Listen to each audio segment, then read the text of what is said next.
Okay, so this is the third lecture on the Deontological Ethics series. Today, I want to go through the categorical imperative one more time, how to formulate one, how to evaluate one.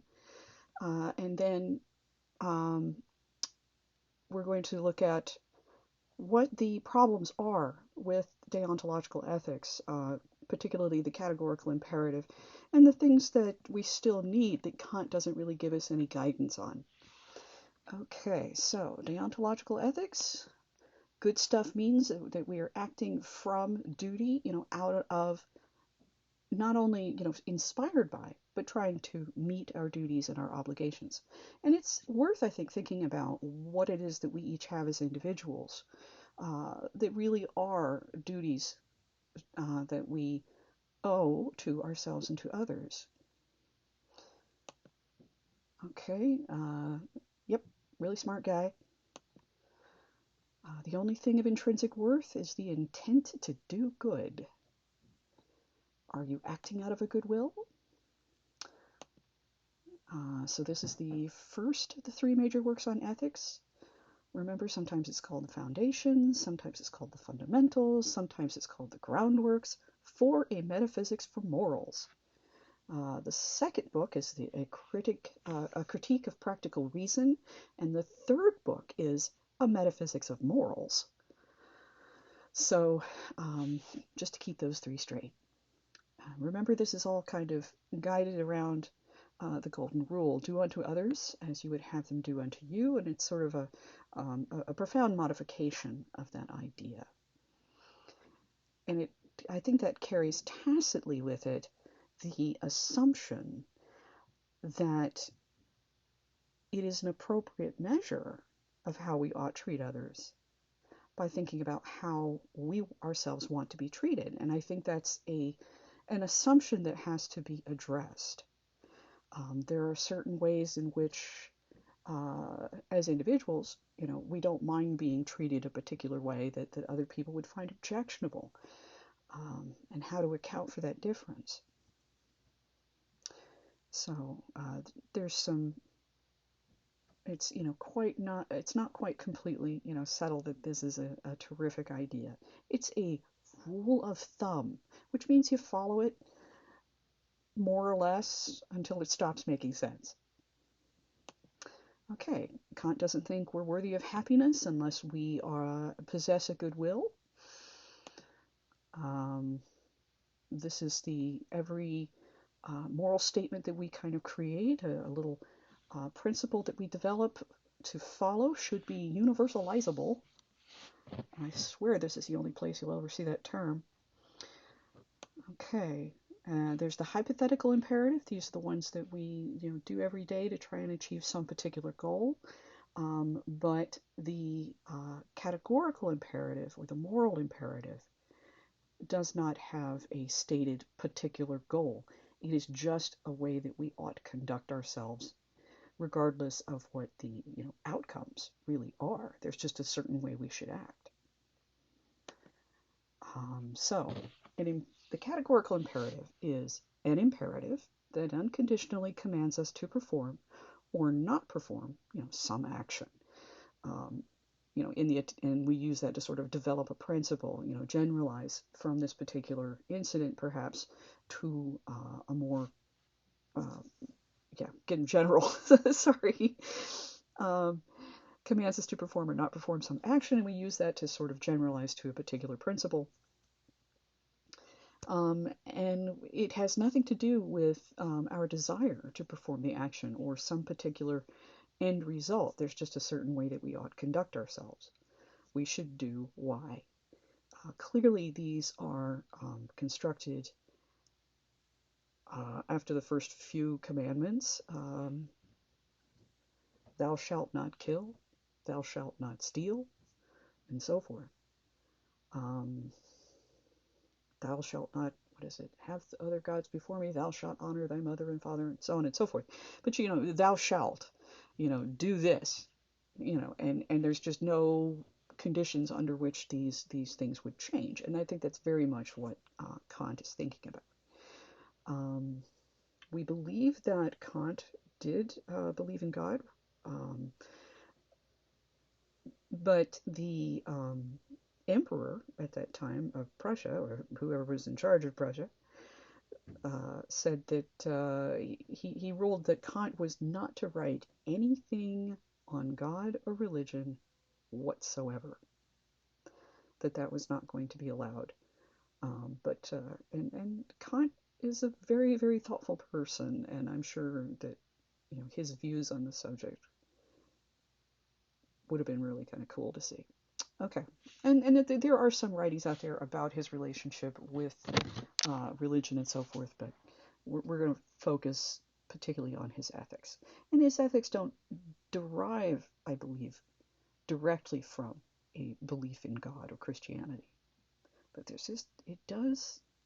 I think this does come out of the commandments. Okay, this is a really lame joke. You may or may not use it. Look at it at your relative leisure, whatever. Finding good Kantian jokes is really hard. Okay, so the categorical imperative is the first formulation. The first formulation of the categorical imperative, I should say, is act only accord to that maxim whereby you can, at the same time, will that it should become a universal law. And a maxim is simply, a short and pithy statement that describes what it is you want to do. So, obviously, we ought only act on those principles that we can will that other people can do at the same time. And if the maxim is not acceptable, one of the things that we will see is that you literally cannot will that it should become a universal law, because it is impossible, if everybody does the same thing, to be able to continue to do it. It sort of it dissolves itself. I think, for instance, what happens if what happens if everybody steals, what it is they want to, then everything that is stolen, back and forth, the very nature of property becomes kind of questionable. And if there's no concept of property, of individual ownership, then there's no concept of theft. So literally, you cannot will that everybody steals what they want to as a universal law, because it winds up undermining the idea of theft. Telling lies, for Immanuel Kant, is one of these things that results in a contradiction. Act only according to that maxim whereby you can at the same time will that it should become a universal law. I ought to lie whenever I can get away with it. Or, I ought lie whenever I can get away with it. If everyone lies whenever they can get away with it, no one will believe anyone else. It undermines the very idea of truth, and you can't have a successful lie unless there is a concept of a successful truth, of an actual truth, for it to undermine and challenge. So, again, it creates a state of affairs where we literally cannot will that it should become a universal law, because it's impossible.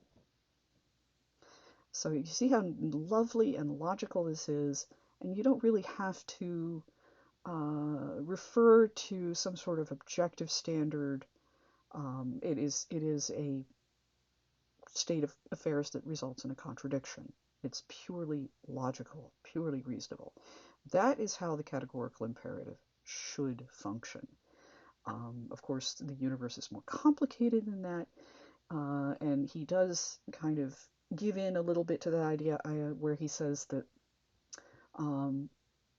sometimes, the categorical imperative will work, the first formulation of it will not result in a contradiction, but it's still not acceptable because it results in a state of affairs that no reasonable person would accept.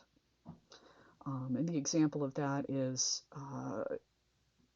if we choose not to help other people and we only take care of ourselves, that we don't make anybody else's life worse, but we don't make anybody else's life better either. So, we just totally keep ourselves to ourselves. Other people drop things, well, they're going to have to pick it up, because it results in a state of affairs, in a universe or a world in which no one helps anybody else. It's not a very pleasant world to be in. And according to Kant, it also means that nobody's there to help you when you need it, which to me is bordering on consequentialist, but okay.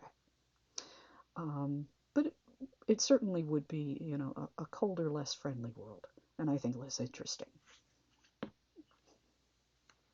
So that's the first formulation. The second formulation is the humanitarian principle.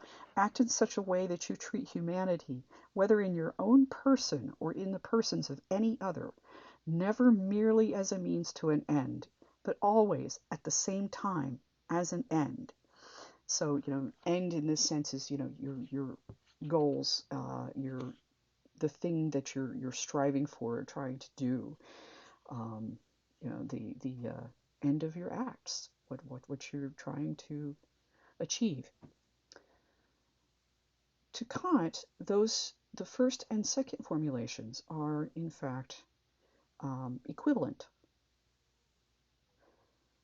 and I think a very long and careful process you could show that is the case.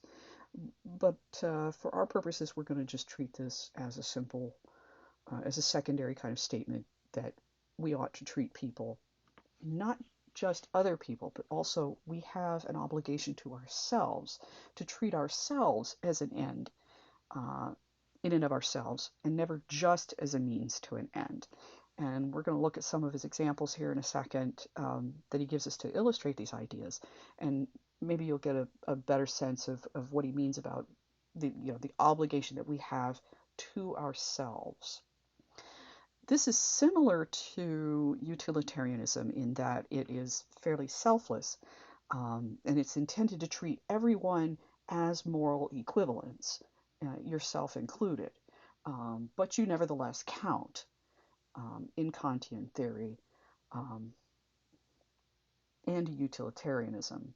The difference being, of course, that in utilitarianism, if the goal is good enough, then any means can be justified, no matter how awful. So that's one way in which utilitarianism is and deontological theory are quite similar.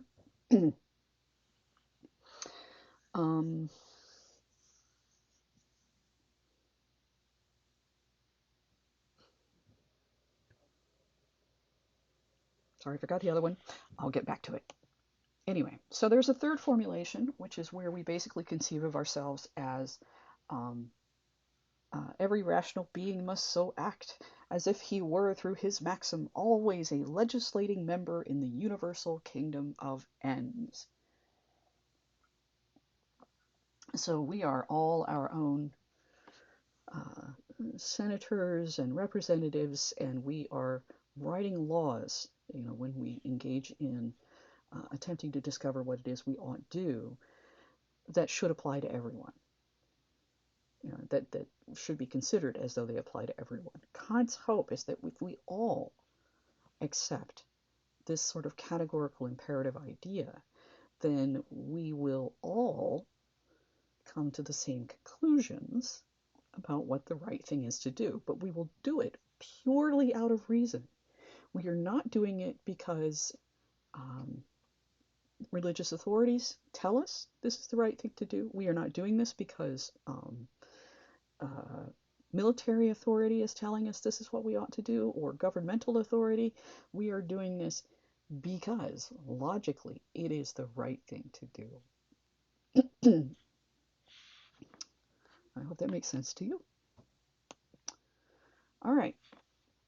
Formulate the imperative in a form of a maxim. So this is where we come up with an example of some kind, that we universalize it, and then we either figure out, is it consistent, or literally, is it possible that you can will at the same time that everyone else does it? Or is it acceptable to rational beings for everyone to be able to do this at the same time? So I think I'm going to do something with this tomorrow during class time and have a discussion session over Blackboard. I'll text that to you or email it to y'all. Okay. The problems with the categorical imperative. For Kant, the will to be moral comes from reason alone and not sentiment. And I think at the very beginning I talked about, the unmoved philanthropist has more value than one that acts out of love. The person who gives money to a homeless shelter because it's the right thing to do, that act is more morally commendable than a person who gives money to a homeless shelter because they love other people, because they love humanity. And I think that's counterintuitive to some of our ideas about, morally worthy things. And I do, personally, I don't want to say that acting with some, emotional stimulus is entirely wrong. First of all, I'm not sure we can entirely divorce ourselves from it. But I think it's also an important part of who we are. But it can be irrational and needs to be considered. So, the person who, I think that acting with a love of humanity, out of a love of humanity, is not as fickle, perhaps, as what Kant would think, which is why he would want the reason alone to justify what it is we do. And I think it's also commendable in and of itself to actually care about other people. Okay, so that's kind of one problem for Kant. That might or might not be a problem. This whole, sentiment idea. Difference of opinion kind of thing. This is definitely a problem right here, the conflict between duties. Kant provides us no resolution for conflicts between duties. One of the formulations of the categorical imperative is the natural law formulation. And Kant believes that a properly formulated categorical imperative should not contradict with any others. It should function like a natural law without exception. We don't get to say gravity works everywhere except here on alternate Tuesdays. It works the same way everywhere all of the time. And Kant thinks if we are seeing a conflict of duties, then there's something we haven't done correctly. The example that's given to illustrate this was actually an example from the time in which Kant lived, and Kant actually responded to this criticism. Somebody came back to Kant and said, okay, you believe that not lying is a good example of a categorical imperative that we probably ought to go to. But there are circumstances under which most people would lie, and in fact would think it's really the best thing to do under the circumstances. But Kant believed that you should never, ever, ever, ever, ever, ever lie. Some of you may have heard this example. I think it's in the philosophy crash course. So you're sitting outside on your doorstep, enjoying the morning air, and your friend comes around the corner and goes running past you into your house without saying a word to you, clearly pretty freaked out. And before you can follow to go see what's going on, another person comes around the corner And this is a big, scary looking person, or maybe just a scary looking person. I'm not even sure how big anybody really has to be here. Carrying a knife and looking like they definitely have the ability and the intent to use the thing. Um, and they come up to you and say, "Where is your friend?" You know, friend's name, insert here. So this is the criticism that someone has written to Kant up to this time. So let me get this straight. If you're sitting on your doorstep and you know where your friend is, and a murderer comes after them and asks you where your friend is, you're not gonna lie. You're not going to say to this person, "I don't know where my friend is." You're not going to say to this person, "My friend went that way," and point in a different direction. And Kant believed, you can't lie by omission. You can't refuse to answer the question, or just, pretend at that moment, that you don't speak the same language, um, but that you are kind of obligated to give an answer to this person, even though it's obvious that their intent is pretty malevolent. So, according to Kant, what we are supposed to do is we are supposed to tell this potential murderer that, "Oh yeah, so and so is run into the house there," and point over your shoulder into your house, right? Assuming you're still sitting on your own stoop. Um, and if the murderer or potential murderer goes into your house and kills your friend, it is entirely the fault of the murderer. You have nothing to do with it. However, if you were to say point in a different direction and say, my friend went that way, and in the meantime your friend has slipped out the back door and gone that way, and the murderer going that way intercepts them and kills them, now it's your fault because you chose to lie and change the information that is available to all of the interested parties, murderer included.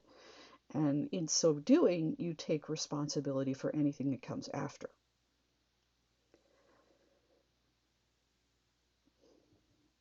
I think you still hold the murderer responsible, but now you are also a part of this problem as well. Whereas initially, if you just said, "Oh yeah, so and so's in the house," um, according to Kant, you would not share the same moral responsibility. I think that's very counterintuitive, that we would feel very responsible if we were to direct a potential murderer to go after our friends, in the house, for instance, follow where they have gone. Um,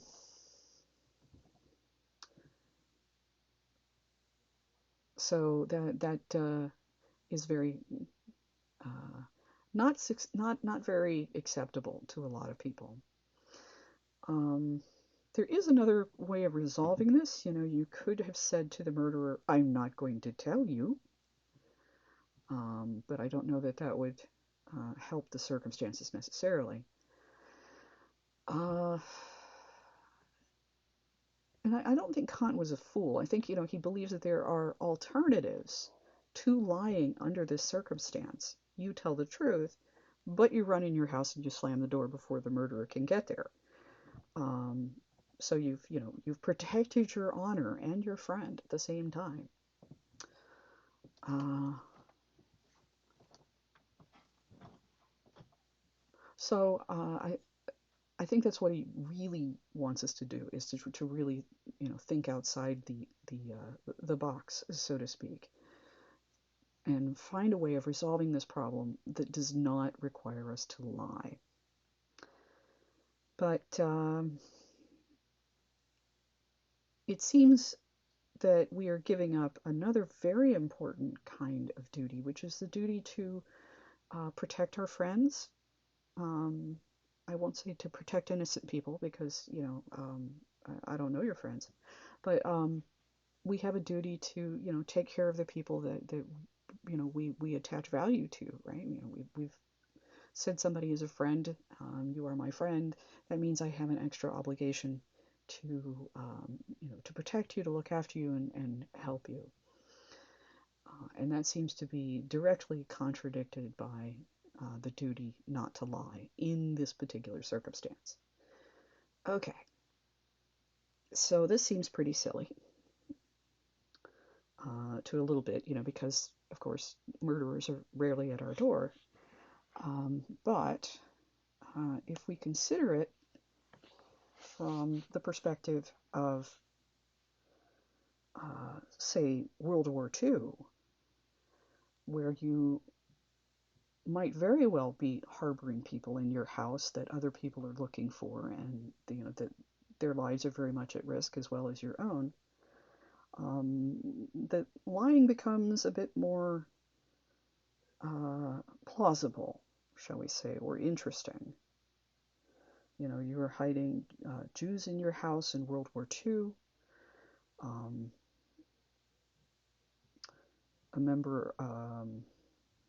A Nazi soldier comes up and bangs on your door and asks if you're keeping Jews in your house. Do you have any Jews in your house? According to Kant, you'd have to say yes.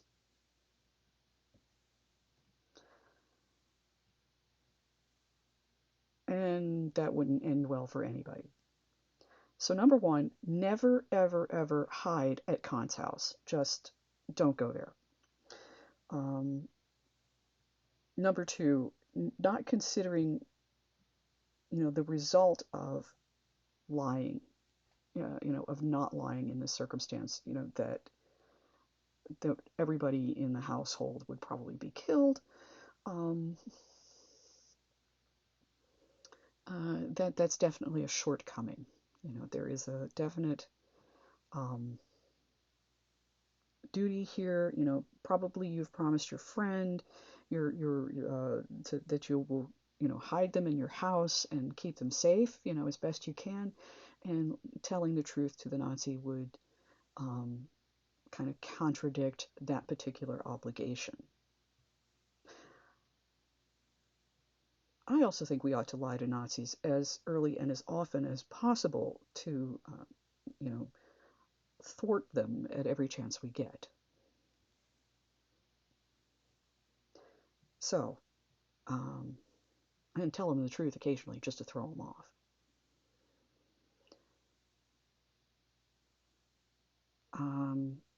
So you can see this is definitely a very serious shortcoming for the categorical imperative.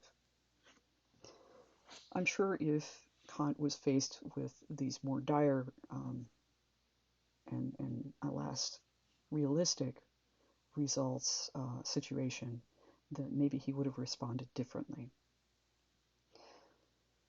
Okay.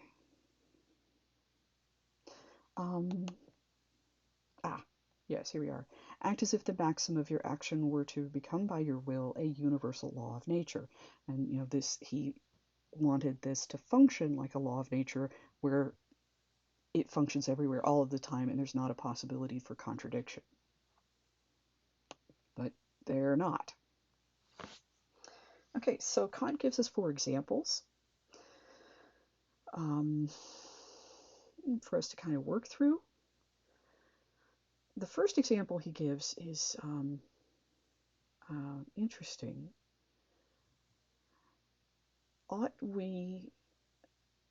Can we justify suicide out of love of ourselves if continuing to exist brings about suffering? And according to Kant, we cannot. First of all, it's contradictory because the love that we hold for the self also is part of the ends of who we are, and treating ourselves just kind of as a sensory organism that when things become unpleasant, we should do away with ourselves, that we are just creatures of sensation, is not treating us as ends in and of ourselves. We are treating ourselves as simply a means to sensation, pleasant sensation, and that is not what we are intended for and what we intend for ourselves, according to Immanuel Kant.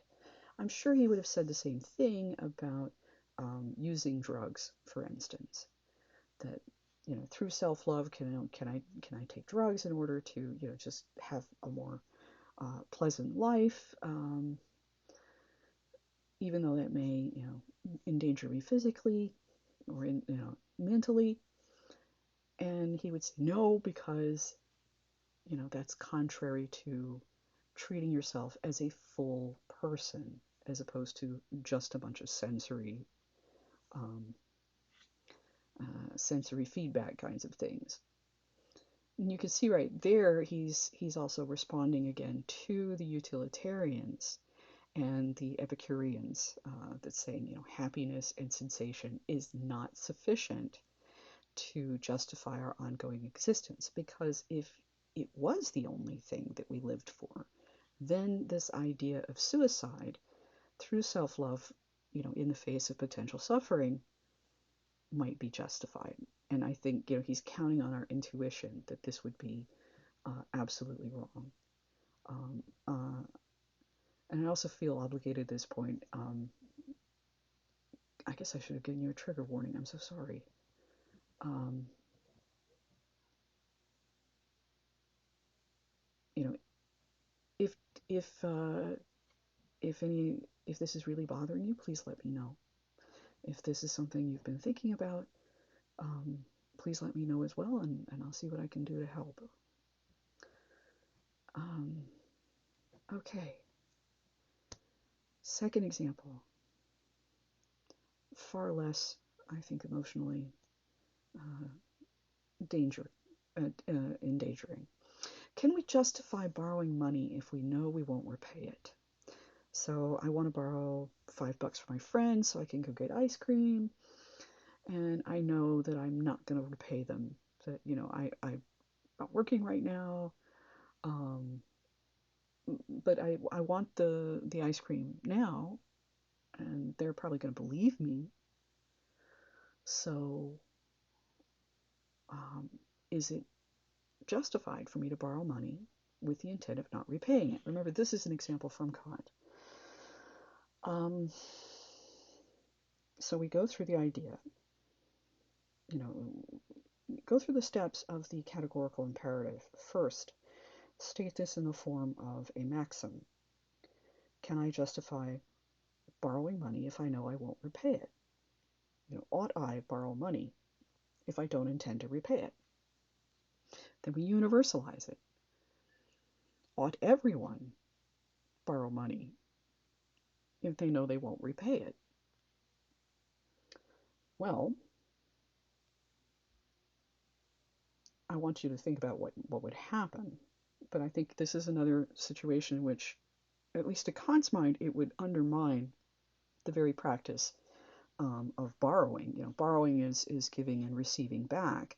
And if you are just borrowing money and you don't repay it, then you're just taking it. And if nobody ever expects anybody else to pay anybody back, it's not borrowing anymore. You've undermined the very practice that you've set out to engage in. So you literally cannot will that everyone do this all at the same time, because it results in an inconsistency, a state of affairs that you just literally cannot exist. You cannot borrow money if everybody believes that no one else is going to repay them. Okay. So there's another example. Are we obligated to develop useful talents? And he gives the example of someone who is presumably has sufficient money that they don't need to work. Should they lay around and eat bonbons all day, or should they try and turn themselves into much more interesting people or much more useful people? And Kant, of course, is going to argue that we ought to develop our useful talents. Sometimes even if it's not something we might exactly want to do, or if it's something that requires an exertion of effort and so on. And I think this is one where it doesn't result in a state of affairs. Let's see. If everyone chooses to lay around and eat bonbons rather than develop useful talents, I think that's possible, right? I don't think there's an intrinsic contradiction there. We literally can will that would be the case, that we all stop worrying about education and so on. Though it might also develop into a state of affairs where if nobody has a useful talent, and this is, you can see how this would play out as really saying that this is a state of affairs that no rational person would want to endure. If nobody develops useful talents, then we are going to be missing, very important things like, say, doctors, and right now that would be kind of key, nurses and teachers, um, people who actually know how to make good food and so on. That if we refuse to develop those useful talents, it certainly results in a situation that no rational person would accept. Okay, and the last example, and I think I've already talked to you a little bit about this one, are we obligated to help others who are in need? And, Kant believes that we are, but his reasoning goes along the lines of, if everybody refuses to help others who are in need, there will be nobody to help you when you need something. And I think that's kind of a little consequentialist for him, but that is his way of evaluating that situation. Okay, I want you to think those through a bit, and I will prepare your next lecture for next time and email all this to you. Okay, thus endeth the lesson.